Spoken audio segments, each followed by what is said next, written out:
سڵاو لە بنێرانی بەڕێزی کەناڵی بیکێفۆ کاتتان باش هەشاڵم جارێکتر لەگەڵ کەسایەتێکی جوانی وڵاتی بەریتانیا کاکاراز بڵباس گەشتمەوە. کاکاراز چەم کاتەوە باش. سڵاو دەبێ کاک شەمۆژیان، سوپاس بۆ جەنابتان، سوپاس بۆ وەسفە جوانی بەڕێزتان. هیوادارم لەو ئاستەدا بم خەڵک بەجوانم ببینێ. کاکاراز مودەی چەندێکە لە وڵاتی خەریبی؟ نزیکەی 11 ساڵە لە بەریتانیا ئەژیم،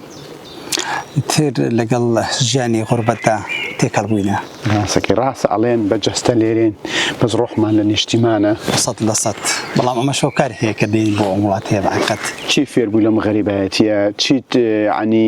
شتێکە فکرێکە عنی بێتاقەتی یاخود شتێک؟ وەڵاهی ئەوەی زیاتر لێرە فێربوون زیاتر هەستی نیشتیمانی لە ناخماندا چەکانی کردووە و لە هەمان کاتیشدا حەزکردن بۆی کە زیاتر ڕێز لە مرۆڤ بگیرێ. لێرە من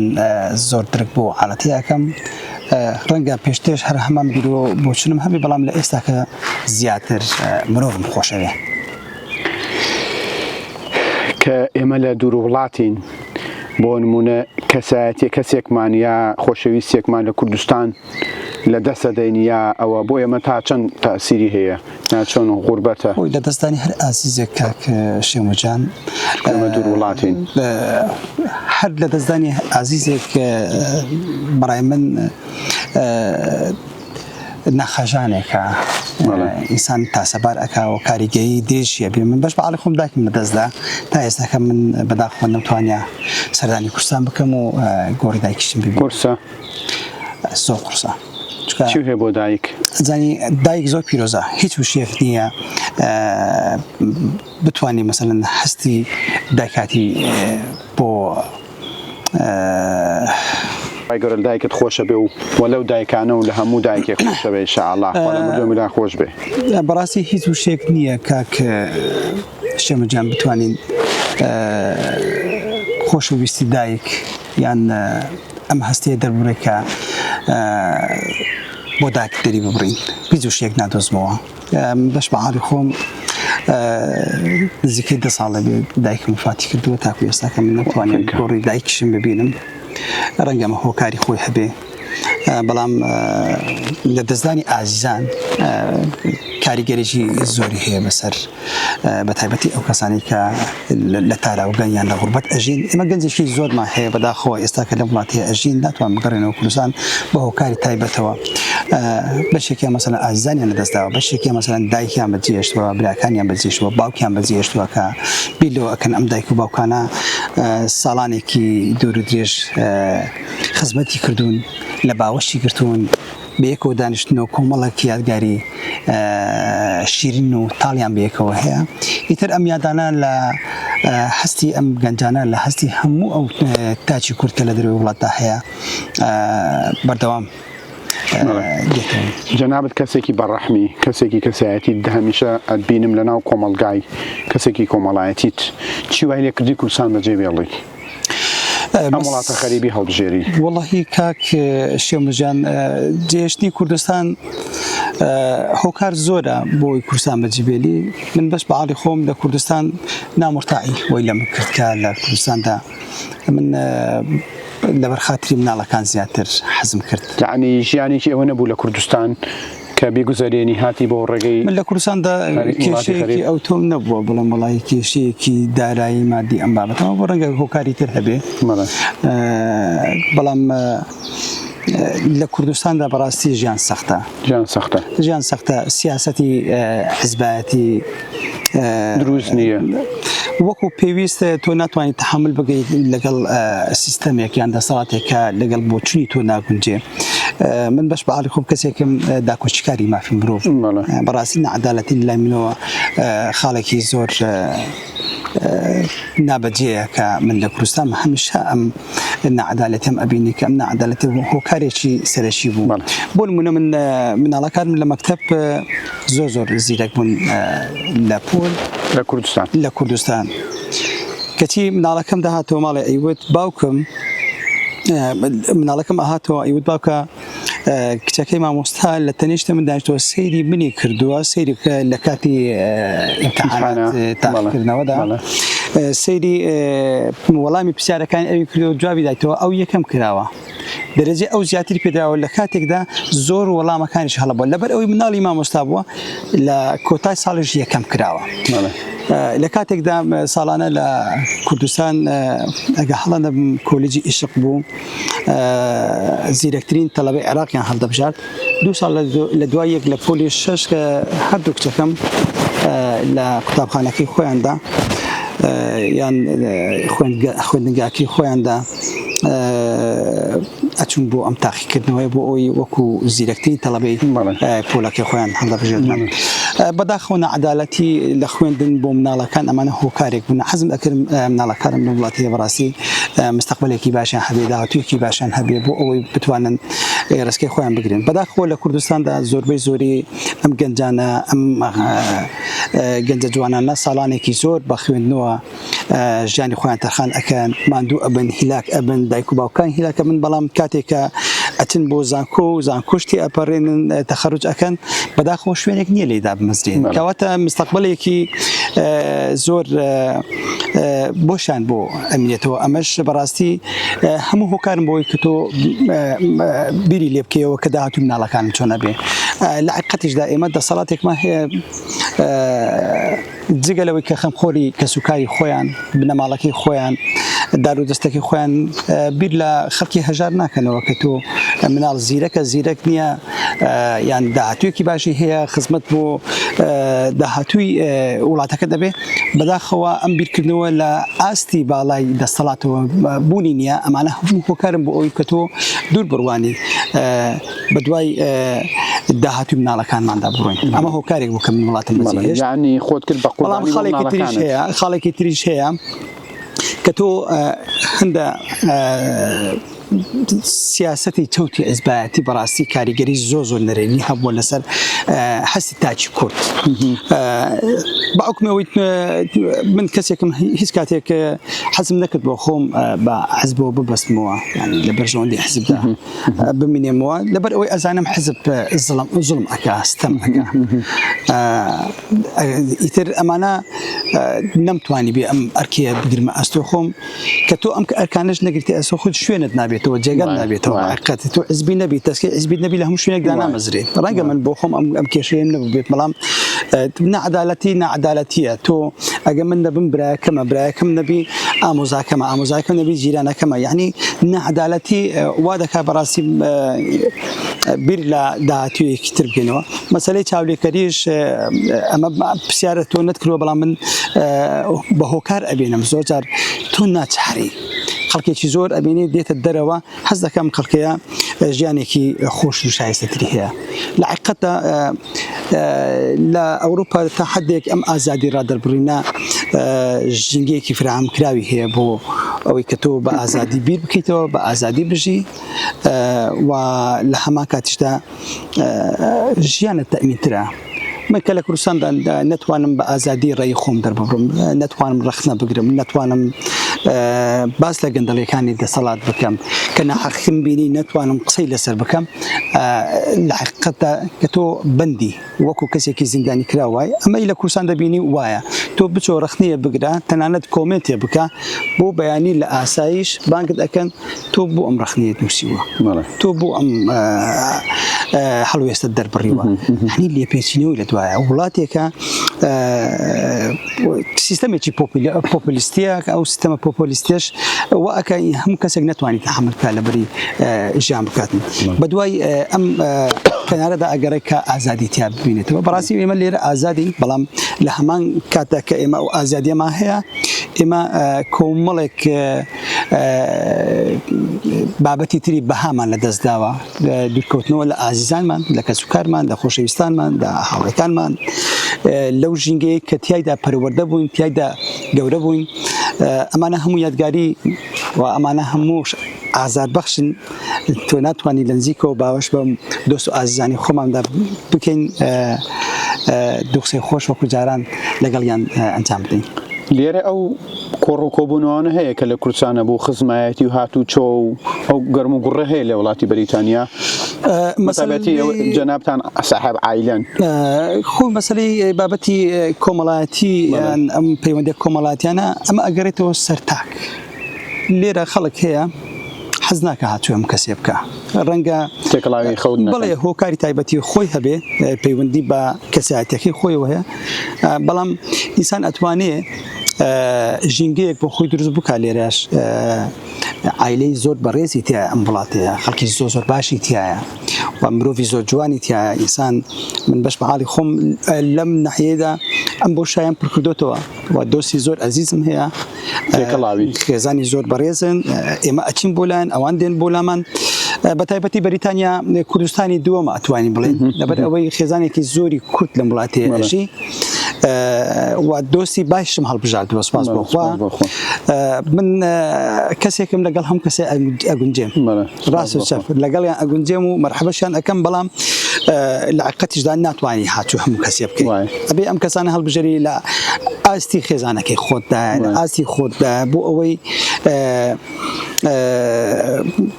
پارسەنگێک دروست بکەی کێشە لە نێواندا باش لێرە کاتە فەرەخەکانە بەچی پڕەکەی تو وڵی کاک شێموجان قبزانم زۆربەی زۆری کوردانی بەریتانیا کار و چالاکیەکانی من ئەبینن من هەم چالاکوانم لە بواری داکۆچیکردن لە مافەکانی مرۆڤ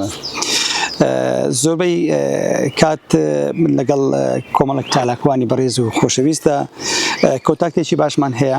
بۆ ئەوەی بتوانین فشارێک دروست بکەین لەسەر دەسەڵات لەسەر ئەم نەعەدالەتیانە لەسەر ئەم هەموو بابەتە گەندەڵیانەی کە لە هەرێمی کوردستان لە کوردستاندا ئەنجام ئەدرێ بۆ ئەم بابەتانە بەڕاستی ئێمە کۆتاکتێکی باشمان هەیە و لە عیلاقەدان بۆ ئەوەی بتوانین فشار لەسەر دەسەڵات بکەین ئەگەر هیچ نەبێ ئەم پێشەرکارانە کەم کاتەوە و لە هەمان کاتیشدا من سکرتێری ڕێکخراوی ڕۆشنبیرانی کوردم لێرە لەم ڕێکخراوەشدا ئەرکێکی قورشم لە ئەستۆیە بە هاوکارانی برایانی بەڕێزم لە ڕێکخراوی ڕۆشنبیران کار و چالاکی کۆمەڵاتیمان هەیە کار و چالاکی سیاسیمان هەیە کار و چالاکی ئەدەبیمان هەیە ڕۆشنبیریمان هەیە کۆمەڵک چالاکی جۆرا و جۆرمان هەیە کە هەموو چالاکیەکانمان بۆ ئەوەیە کە چۆن بتوانین ئاراستەی کوردانی بەریتانیا بە شێوازێکی باش بێت چۆن بتوانین ئێمە هاوکاری پەنابەران بکەین چۆن بتوانین لە شوێنێک کێشەی پەنابەرێک هەیە بۆی چارەسەر بکەین و لە هەمان کاتدا زۆرێک لە خێزانەکانیش جاری وا هەیە کێشیان هەیە بتوانین بەدەم کێشەکانیانەوە بچینەوە ئەگەر هیچ نەبێ مەسەلەن بتوانین لە ڕێگای کەناڵەکانی خۆمانەوە هاوکاریان بین زۆر جار هەیە کێشەی کۆمەڵایەتیە یان کێشەی داراییە یان بۆ نمونە کۆمەڵە کێشەی جۆرا و جۆر هەیە بەڕاستی ئێمە لە ڕێگای ئەم بەڕێزانە بتوانین چارەسەر کێشەکانی بکەین ئیتر بم ئەمەشیانی ئێمە بم شێوازی ئێمەژانی خۆمان خۆش لەگەڵ سیاسەتا چۆنی ماشی من تا سەر ئێسقان ڕقم لە سیاسەتە کاک شێومجان بۆ زانیاریت کاتی خۆی کە لە یەکەم دیدارم لە حکوومەتی بەریتانیا وتیان تۆ لەگەڵ سیاست کەسێکی سیاسی وتم من ڕقم لە سیاسەتە لە کۆتا خاڵەکەی بەڵێ لە کۆتا خاڵەکەی وتی کە وتم لەگەڵ سیاست تێکەڵ بوومە وتی تۆ لەسەر ئەڵێ من ڕقم لە سیاستە لە خوارەوەش تۆ وتم بارودۆخەکەی کوردستان وای کردو تۆ مجبوری لەگەڵ سیاستدا تێکەڵبی تۆ ئەگەر سیاسی نەبی تۆ لەگەڵ لایەنێکی سیاسیان نەبی تۆ ناتوانانی هەنگاو بەری باشە لەگەڵ چی لایەنی سیاسیەکەی سپاس بۆخوا لەگەڵ هیچ لایەنێکی سیاسیان نیم هیچ لایەنێکی سیاسی زۆر ماندوو دیاریکار من بەش بە ئاڵی خۆم بەڵێ من ماندوومە من ڕەخ نەگدەم من داخۆش دەکەم لە مافی مرۆڤم خۆشەوێ چی بە جەستە چی بە مێشک ماندووی بەتەئکید هۆکاری ئەگەڕێن تۆ بۆ چی وەڵاهی من ئەو ماندوومەزانم بۆ بینەرانی بەڕێزی کەناڵی سپاس دەکەم وەڵاهی بۆ بینەرانیش ڕەنگە بەشێک لە دۆستەکانم لە وڵاتی بەریتانیا شادی ئەو ماندووبوونەی من بدەن ئێستا کە باجی ئەم ماندووبوونی خۆم ئەدەم کۆمەڵێک حەبوو عیلاج و دەرمانم هەیە کە دکتۆر بەنامەیەکی سڕی بۆ داناوم ئەبێ بە زەروری یان بە ئیجباری ببوورە من ئەم دەرمانانە بەکاربێنم بۆ ئەوەی تۆزێک ئەو فشارانەی کە لەسەر ناو مێشکمدا هەیە کەم بێتەوە بەڕاستی هیلاکم زۆر هەم پەیوەندە تەلەفۆنەکان کە بۆم دێ زۆربەی پەیوەند تەلەفۆنەکانیش خەڵک داواکاری هەیە، داوای چارەسەریەکە یان داوای شتێک لێکە زۆر جار هەیە لە تااقەت و قوتی تۆدانیان خەمی پێوە ئەخۆی یان هەواڵێکی ناخۆشت پێ ئەڵێتن بەڕاستی تۆ ئازار ئەکێشی، یان لە کوردستان کەسانێک مەسەلەن ڕوبەڕووی هەرشە لێکردنەوە بوونەوە یان دەگیرکراون یان کارێکی ناخۆشە بۆ ئێمە بەڕاستی ئەم هەواڵانە زۆر ئازارمان ئەدا بەداخۆ ئێمە زۆر خەمەکانمان لە کوردستانەوە بۆمان دێ یعنی خەمی خەڵک واکە هیلاک بین و ئەمە ئەرکیشە من بە ئەرکی سەشانی خۆم ئەزانم و پێویستە ئێمە شەقام چۆڵ نەکەین، پێویستە ئێمە فشارمان هەبێ بەردەوام بۆ ئەوەی دەسەڵات بەسەر خۆی دابچێتەوە. بەڕاستی تۆ ئەڵێکی بە برایانمان لەم ڕێکخراوانە سێ چوار ڕێکخراو هەیە و کۆمەڵە هەیە ڕێکخراو هەیە ئەمانە بەتایبەتی ئەم ڕێکخراوانەی کە دروست بوون ئێستا ئەچنە سەر شەقامەکان داکۆکیەکەن لە مافی ئازاد حەزەکەی بمن بە یەک پێکەوە یەک دەنگیان هەبێت یاخود یعنی گروپ بوون یا ڕێکخراو هەر یەکێکیان بەجیا بێت. تۆ ئامۆژگاری بۆ چی قسە و چییە بۆ ئەوان؟ والله کاک شێمەجان مەسلەی پەرتەوازی شەقامی کوردی تەنها لە وڵاتی بەریتانیا نیە، بەداخەوە لە کوردستانیشدا ئێمە کۆمەڵێک حزبی ئۆپۆزیسیۆنمان هەیە کە ڕەنگێک بەشێکیان هەر بێلایەن بن یەکتر قبول نەکردن. ئەمە بەداخەوە نەخۆشیەکی کوشندەیە لە مێژووی کوردە هەرماوەتەوە تا ئێستا ئەم نەخۆشی یەکتر قبول نەکردنا تا ئێستاکە باوی هەیە. لێرە ئێستا لە بەریتانیاش بە هەمان شێوە لە نێوان ڕێکخراوەکاندا ئەم بابەتە هەیە. بەداخەوە ئامۆژگاری و قسە و وەڵڵا من پێم خۆشە شەقام یەک بێت، شەقام یەک بێ، فشارەکان یەک دەنگ بێ بۆ ئەوەی بتوانین فشارەکانمان بەهێزتر بێ. بەڵام زۆر جاریش هەیە کاتێک کە تۆ هەنگاوێک ئەنەی کەسێک ئەوێت خۆی دەربخە یعنی زیاتر بیاوێ مەسەلەن ئەم تاقەی تۆ بۆ خۆی بەرێ ئەم تاقەی ئەوی تر بۆ خۆی بەرێ ئەمە زوڵمە ستەمەت خۆت دژی نەعەدالەتی دژی نەعەدالەتی چۆن ئەم نەعەدالەتی قبوڵ دەکەی لێرەدا خەڵەلەکە دروست ئەبێ کە تۆ ناچار ئەبی زۆر جار هەیە لەگەڵ هەموو کەسێکان نەتوانی کار بکەی. ئامۆژگاری و چییە بۆ ئەو پەنابەرە بە ڕێزانەی کە تازە گەنە وڵاتە و چی بکەن باشە جەنابەت ساڵانێکی زۆرە لە وڵاتایت و خەریکی ئەدبینین لەگەڵ پەنابەرانە زۆر ماندوویت ئامۆژگاری تۆ وە چی بکەن و چی نەکەن چیت پامێکت هەیە بۆیان زۆر سپاس دەکەین. بژیت وەڵڵاهی بۆ ئەو پەنابەرانی کە دێن ئەو وڵاتیەوەی کە زۆر گرنگە پێویستە ئەم پەنابەرانە هەوڵ دەم بە زووترین کات پارێزێک بۆ خۆیان دابین بکەن داکۆچیان لێ بکە. بەڕاستی چونکە زۆر جار هەیە پەنابەرانی کە دەگەن ئەم وڵاتەیە ڕوبەڕووی کۆمەڵێک کێشەی نایاسایی دەبنەوە زۆر جار هەیە مەسەلەن هەڕەشی دیپۆرکردنەوەیان دەکەوتە سەری جا باشترین حالەت ئەوەیە کە بەر لە هەموو شتێک هەوڵ بدەن پارێزەرێکیان هەبێ و لەگەڵ ئەوەشدا ئەبێ ژمارە تەلەفۆنی پارێزەرەکەیان وەکو ناوی خۆیان لەبەر بێ. زۆر جار هەیە مەسەلەن من پەیوەندیم لەگەڵ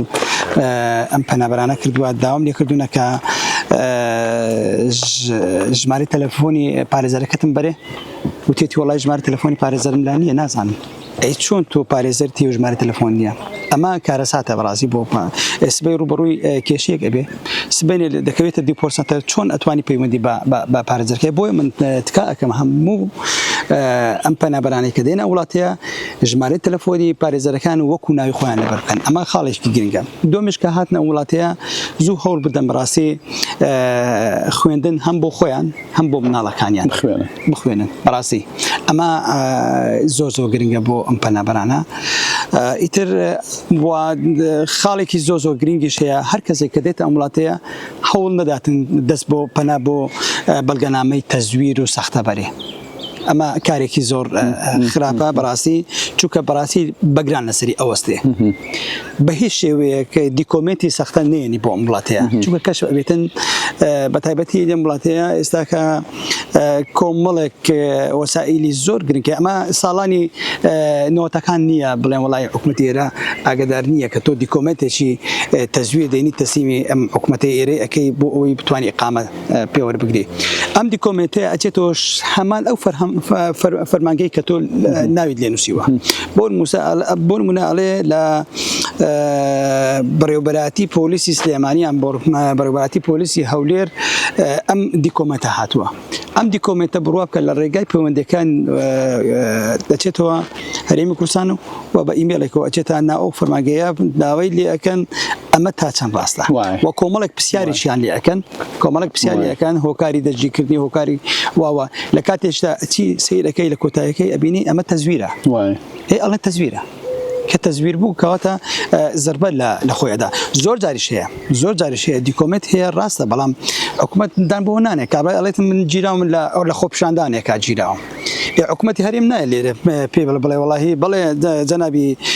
کۆنسڵی بەریتانیا ئەم کەسەیە بەهۆی ئازادی ڕاداربوونەوەی ئێمە دەستگیرمان کردوونە ئەڵێ ڕاست نییە لێرەش مەسەلەن زۆر جار زەربیان پێدا بەڵام من زۆر و پەنابەرانە دوێنم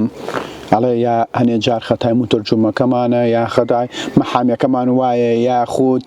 بۆ نمونە ئەدرێس بەجێڵن یاخود لە ئەنتەروی ڕەفز وەرەگرن یاخود ئەمانە منەڵێم هۆکاری چی ینی نازانم ئەوەیە کە دیارە قسە ئەکرێ یاخود شتێک لەو بارەیەوە جەنابەت شارەزایەکە بێ لەو بارەوە من مەسەلەی مترجم زۆر جار هەیە ئەم پرسیارێکی جددیە بەعقەت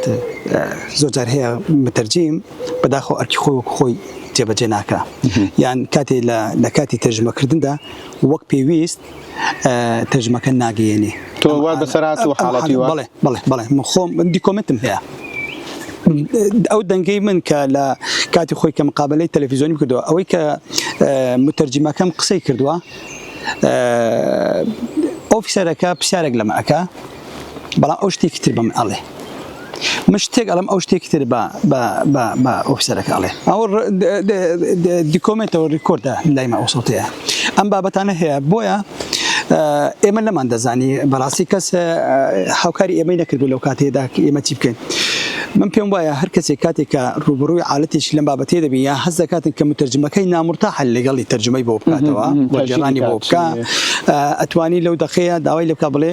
ڕای بگرە من ئەم تەرجمەم ناوێت کایە مترجمێکی ترم بۆ بێنە ئەمما فێ هەیە یعنی هەر پەنابەرێک کاتێ ئەچێ لە سکری ئەنتەروی پێڵێن یان لە ئەنتەروی لە هەر خەسەخانە بێت لە هەر شوێنێک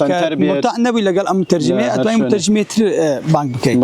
ئەوە لە هەمان کاتیشدا مترجمی زۆر باشمان هەیە لە وڵاتێ قەت کاری زۆر جوانیان کردوە خزمەتێکی باشیان کردووە منەڵێم ئێمە سەردەمانێک هاتین وەکو ئێستا هەموو پارێزەر و چالاکەوان و وەکو بڵێ ڕاوێژکارۆمانە نەبووە بەڵێ ئێستا ئەم پەنابەرانێنە وڵاتە چاوکراوەترن لەو سەردەمە ئێمە کە هاتین بەڵێ بەتاکید ئێستا ڕێکخرا و لایەنی و هەموو شوێنێک هەیە بۆ خزمەتی پەنابەرەکان بەبێ بەرامبەر وەڵا خاڵێکی تریش زۆر گرنگە ئەم کەسانەی ئەو بەڕێزانەی کە دەگەنە ئەم وڵاتەیە یان لەم وڵاتەنە کاتێک تۆ کەیست هەیە پێویست ناکە تۆ هەزار کەس خۆت بکەیت بە مەحامی پرسیار بکەیت و پرسیار بکەیت سەر لە خۆشت بشێوێنی چونکە هەموو کەسێک بڕوا بکە خەڵک هەیە بە ناوی پارێزەر قسە ئەکات هیچیش نییە لە قسە ئەکا لە ڕاستیدا زانیاریەکانی زۆر بەهەڵەنە خۆی کردووە بە ڕاوێژکاری یاسایی خۆی کردووە بە پارێزەر ئیتر ئەمانە بەڕاستی سەریان لە خەڵک و لە گەنجەکان ئەوانەی دار و بەرد قسە لەسەر پەنابەرەکە هەموو کەسێ بە پەنابەرە هەموو کەسێک من ئامۆژگاری خەڵک ئەەکەم گوێ لە من نەگرن گوێ لە پارێزەرەکەت بگرە ئەو پارێزەرەکە بەجددی پارێزەرتە چونکە پارێزەرەکەت زیاتر لە کارە یاسایەکەت منەڵێم ئەو کەسانی هەموو کەسێک کە لەسەر پشتی موبایلێکەوە یان لە پشتی شاشەی کۆمپیوتەرێکەوە قسەی کرد بەرز نییە قسەکانی تاوەبی منێک شت بە خەیاڵمە هاو ئەو کەسەی کە مەحامیە ئەوەنە کاتی نییە دووسێ ساعت لە تیکتۆک یاخود لە فەیسبوک لایف بکاتەوە دانیشی قسە بکە مەحامی هەیە سعاتی بە 200 پاوەند دانیشت لەگەڵ پەنابەریا لەگەڵ ئەو نەفەری کە کلاین ئەچێ بۆ لای ئەوەنە کاتی نییە بچێتە سەر تیکتۆک یا لەسەر فەیسبوک ئەوانەی تر کە بە سعات بە 2 سعات کە ئەچنە سەر فەیسبوک یا لە تیکتۆک بە هەر شێوازێک بێ لایفەکەنەوە نە مەحامیە نە ڕاوێژکارە نە پارێزەرە هیچ نییە هەر خۆی بۆ ئەکتیڤی پیجەکەی ئەوێت ئەکتیڤی پیجەکەی و خۆی بناسرێن لە لایەک و ئیشێکی تر بکە من هەزارانە ناسم ئێستا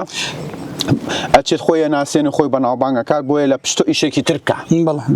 بۆی خەڵ بڵێنەوە کەسەکەیە ئەمەیە اینجا لە خۆی لە ئەسلی پشتیشە خۆی ئەو کەسە نییە ینی